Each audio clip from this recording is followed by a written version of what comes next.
Welcome. In this video I'm going to show you how you can get the output for an independent samples trimmed mean test using Microsoft Excel, also known as a Yuen-Welch or a Yuen-Dixon test, depending on which version of standard error you're actually using.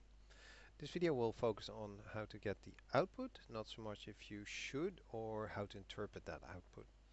Now in a separate video I've actually used my own add-in that simply has a function that can generate all this output for you, but in this video I will not use any other add-ins.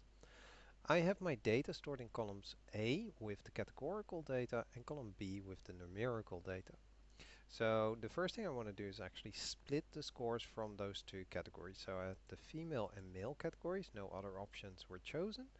And then in column C, what I've done is I simply checked if there's actually a score here, um, and if there's something at least here. So if either one of those is empty, then just leave it empty. And otherwise, if this one equals this one, then write down this one, and otherwise write down the other one. So the score of this one. Sorry.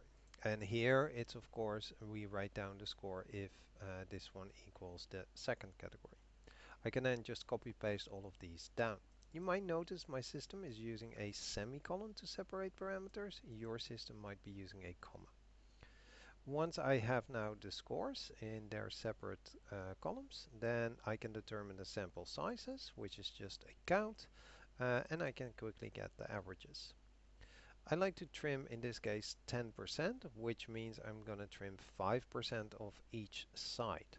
So for the females, I'm just going to take the count, how many I had, and then divide this by 2. And that means, and then round down. So that means I'm not going to trim any of them for the females. But for the males, I'm going to be trimming 1. So I can change this percentage to, let's say, 30%, and then it's going to be 1 and 4. So I can change it to any percentage I like. Then the trim count. So the number of scores that will actually remain. So in this case, it will stay the same. It's going to be twice minus twice this one. So we're left with 28 for the males. Then we can determine the trim mean. So the try mean is actually simply the mean of all the ones that got trimmed or not trimmed. And Excel actually has a function called trim mean for that. And in this case we get our 53 and 59. Then we sort the scores in each category. So that's being done over here. So what I've done here is very simple. I entered a 1 manually and then just did a counting, so up till here, and then here I did the same for the other one, and it just keeps on counting until that one is reached. You can also use sorted, but then so that's another option. So here what I've done was, after I've listed these, I can just say smallest and it will give me the smallest number. So basically that's then ordered. You can also use sorted, which should give actually a similar result.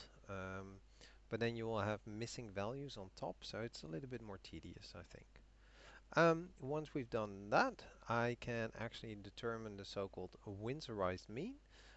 So I replace the values that got trimmed with the closest value that remained.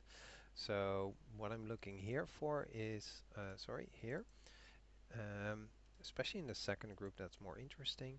Here, it's checking if this one is below the number that, or equal to the number that got trimmed. And if so, it's actually going to find the smallest one that didn't get trimmed, which in this case is the second one. So as you can see, that's why there's a 33 there. Also, all the way at the end for the males, we had a 98 here, but of course that one got trimmed and it got replaced with the smallest value that actually, or the largest value that didn't get trimmed. Alright, once we have all of that, we can easily calculate the variance by simply using the variance of the sample function from Excel, and then we can finally start calculating the overall standard error. So for that, it first adjusts the the variance. So in this case, as you can see, it takes the value and then divides it by the count times the count minus 1. And as you can see, that's actually the trimmed count. Alright, once we have those, we get the difference between the two trimmed means. So that's simply the two trimmed means that we calculated earlier over here. And then we can calculate that standard error using this scary looking formula, but we have all that we need for that. So it's in essence just the sum of these two, and then the square root out of that. Then the t-statistic is this one divided by that one. The degrees of freedom is this formula. The formula itself is actually not shown, but it's not too complicated. We have everything that we need. We take the sum of these two and square the result, divided by this one squared, divided by the count, so the trimmed count again, minus 1. And then the same for the other category. Once we have all of that, we can determine the p-value by using the t-distribution two-tailed, take the absolute value and the degrees of freedom.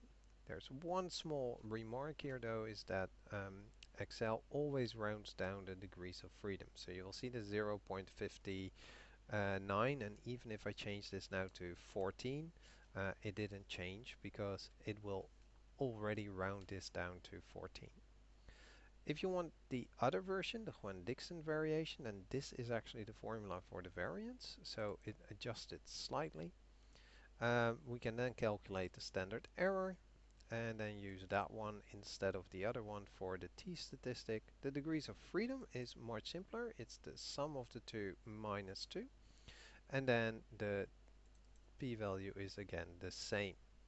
Now the p-value in this case, in both situations, Yuen-Dixon or Yuen-Welch is above the usual threshold of 0.05, so that would mean we would not reject the null hypothesis and therefore no significant difference between the two categories in trimmed means.